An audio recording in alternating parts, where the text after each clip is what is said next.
जय जय रघुवीर समर्थ. मित्र कसे असावेत? प्रसंग आल्यावरती ज्यावेळी आपण एकटं पडले जातो त्यावेळी आपल्यापाशी कोण असतं याची नक्की प्रत्येक वेळी जाणीव असणं गरजेचं आहे.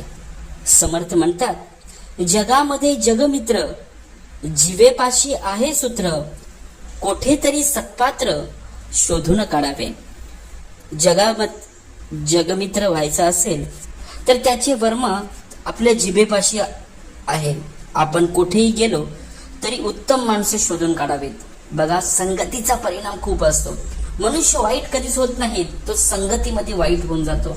लहान मूल घरामध्ये असताना कधीच वाईट होत नाही, पण ज्यावेळी तो एका संगतीमध्ये जातो त्यावेळीच मनुष्य पूर्णपणे बिघडून जातो. समाज नेता चांगला वक्ता असला पाहिजे, तो विद्वान सुद्धा असला पाहिजे, तो जगमित्र सुद्धा असला पाहिजे, निस्पृह मधुरभाषी असला पाहिजे. त्याने लोकांचे अंतःकरण ओळखून त्यांना मार्गदर्शन केलं पाहिजे. श्रवण व मनन कसे करावे हे त्यांना लोकांना शिकवावे. सत्पात्र माणसं हुडकवून त्यांना शिकवावे. लोकांचा संसार व्यवस्थितपणे करायला शिकवावे. नीती धर्म आचरण करायला शिकवावे. समाजासमोर उत्तम व्यक्तिमत्वाचा आदर्श ठेवणे, परोपकारी वृत्ती वाढवणे. राजकारण, समाजकारण व धर्मकारण या क्षेत्रात विवेकाने वागायला शिकावे. वाणीत गोडवा ठेवून जनप्रायत्व मिळवणे. समाजाला भगवंताच्या नामाला लावून सत्स्वरूपाचा अनुभव घ्यायला लावणे हे समाज नेत्याचे प्रमुख कर्तव्य असते. आज एखाद्या गोष्टीमध्ये जर गुंतून गेला तर त्याला सोडविणारा कोणीच नाही. राखावी बहुतांची अंतरे, भाग्य येते तदनंतरे.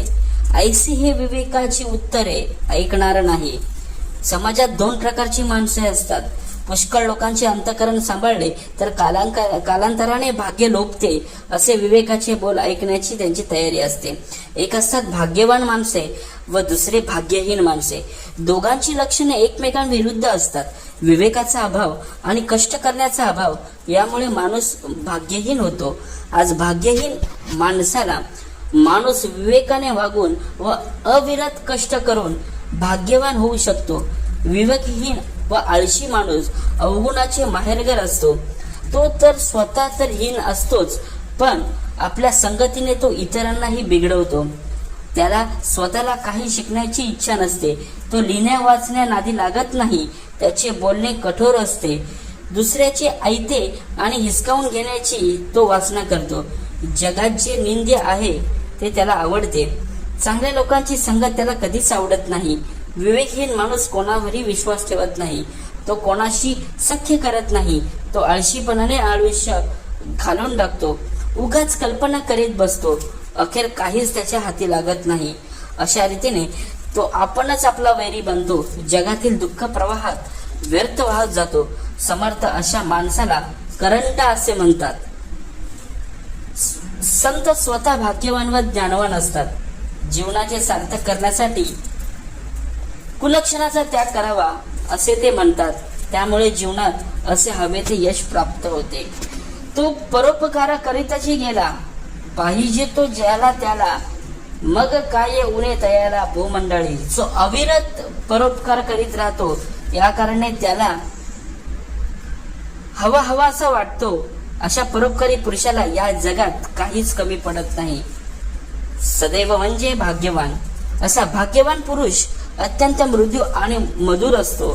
तो कोणाच्याही अंतःकरणास धक्का पोचवेल असं करत नाही. समर्थ म्हणतात, दुसऱ्याच्या अंतःकरणास लागेल धक्का, ऐसी वर्तणूक कदापि करू नका.